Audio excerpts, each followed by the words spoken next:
Hello friends, माझ्या चॅनलमध्ये तुमचं सहर्ष स्वागत.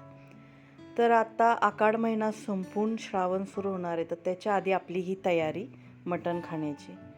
तर हे बघा, मी सगळी तयारी करते. आज मटण बनवणार आहे, मी रस्सा बनवणार आहे. तर हे बघा, कांदा असा चिरला आहे मी आपलं मटण फोडणीला घालण्यासाठी, आणि हा कांदा भाजायला ठेवला आहे मी. असा कांदा भाजून छान मटण होतं. आणि इथं मी पातेलं गरम करायला ठेवलं आहे, आणि आपण आता मटण वगैरे चिरून स्वच्छ धुवून फोडणी देणार आहे. आणि मस्तपैकी ह्याच्यात हळूहळू ते शिजेल. असंच मटण छान लागतं, कुकरला शिजवलेलं अजिबात चांगलं लागत नाही. तर मस्तपैकी त्याच्यावर हळद मीठ टाकून आपण पहिल्यांदा मॅरिनेट करून घेऊया. मी अद्रक लसूण वगैरे काही टाकत नाही, असंच मॅरिनेट पहिल्यांदा करून घेते. आणि पीसेस पण खूप मोठे मोठे दिलेले, त्यामुळं कापावे लागले. आणि आता कापून हळद मीठ लावून तयार झालं आहे आपलं हे मॅरिनेशन. कांदा आपला अजून संत गतीने भाजतो आहे, आणि आता आपण मस्तपैकी हे मटण शिजत घालणार आहे. काय पण म्हणा, रस्सा जो खाण्यात मजा आहे, त्याच्यात जो अर्क उतरतो, ती माझ्यात कशातच नाही आहे. आणि आज मी तोच विचार केला आणि म्हटलं मस्तपैकी रस्सा बनवूया. सुक्कं वगैरे किंवा मटण भुना वगैरे तर आपण नंतर बनवू शकतो, पण आज पाऊस पण पडत होता, थंड वातावरण होतं, आणि म्हटलं मस्तपैकी रस्सा बनवून प्यावा. तर कांदा फोडणीला टाकलेला आहे मी. मस्तपैकी तो ब्राऊन होईपर्यंत भाजणार आहे.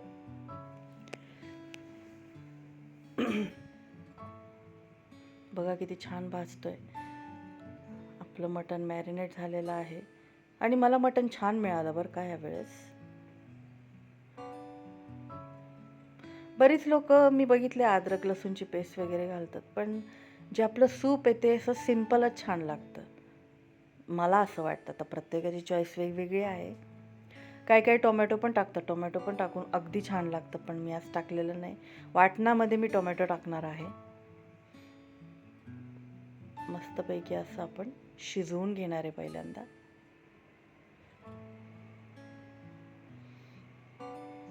आणि हे दुसऱ्या बाजूला मी वाटण तयार केलं आहे. किसून खोबरं, दालचिनी, लवंग, दोन मिरी, त्याच्यानंतर आपलं खसखस, तीळ आणि थोडेसे धणे, असं आपण छान तेलावर भाजून घेतलं आहे.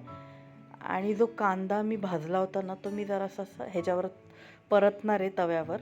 हा बघा, हा कांदा मी सगळा काढून घेतला आहे, आणि तेल घालून मस्त असा शॅलो फ्राय करायचा तव्यावर. आणि हा पण ह्याची टेस्ट लय मस्त लागते बरं का त्या वाटणामध्ये. म्हणजे आम्ही काय करायचो, चिरायचो कांदा आणि तो तेलावर भाजायचो, पण आज म्हटलं जरा वेगळ्या ट्रिकनी करावं, बघू कसं लागतंय. मग इथं टोमॅटो, कोथिंबीर आणि आलं लसूण. हे बघा, हा मसाला छान भाजलेला आहे. मसाला चांगलं भाजलं खूप इम्पॉर्टंट आहे. छान मसाला भाजला की छान वाटण होतं, आणि मटणसुद्धा टेस्टी होतं. तर वरती मी पाणी ठेवून आतमध्ये मटण असं बॉईल करत आहे. ते गरम पाणी त्याच्यात ओतती आहे, म्हणजे आपला रस्सा होईल. पूर्ण छानपैकी असं मस्त शिजलेलं आहे. हे पण वाटण सगळं वाटलेलं आहे. मग आता हिरवं वाटण पण आहे, अद्रक लसूण, कोथिंबीर, टोमॅटो. इथं कांदा लसूण मसाला घेते, आपली घरची चटणी घेते आहे, थोडीशी हळद, आणि त्याच्यानंतर मी चिकन मटन मसाला पण टाकणार आहे, गरम मसाला पण थोडा टाकणार आहे. आणि पहिल्यांदा आणि हे मी दालचिनी वगैरे जरा फोडणीमध्ये टाकते आहे. दालचिनी, 2 लवंगा, 2 मिरे पण टाकणार आहे, आणि एक अशी वेलची टाकणार आहे. त्याच्यानंतर तमालपत्री. हा आपला पूर्ण तिखट जो मसाला आहे तो पहिला टाकून तेलावर छान असा भाजून घ्यायचा. हे बघा किती छान तेलावर चटणी भाजते मी. त्याच्यानंतर हे हिरवं वाटण टाकायचे. छान तेल सुटेपर्यंत हे भाजलं की मटण पण छान होतं.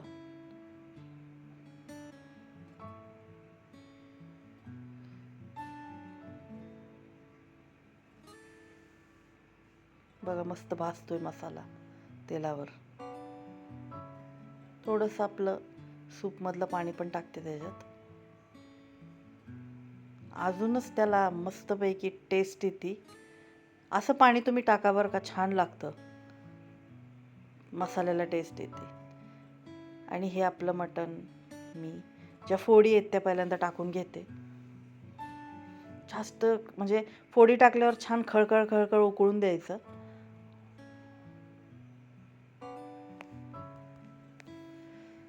आता बघा, जो मी मसाला वाटला होता ना, खोबरं वगैरे, तो सगळा टाकला मी. तो मी वरतून नेहमी टाकते, कारण तो ऑलरेडी आपण एवढा चांगला भाजलेला आहे, अजून कशाला त्याला त्रास द्यायचं.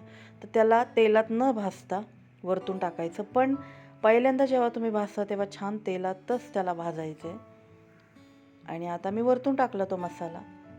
आणि आता कोथिंबीर छानपैकी त्याच्यात टाकते. आपला रस्सा तयार झालेला आहे. भाकरी कुस्करून चपातीबरोबर, भाताबरोबर, सगळ्याबरोबर एकदम मस्त लागतो हा रस्सा.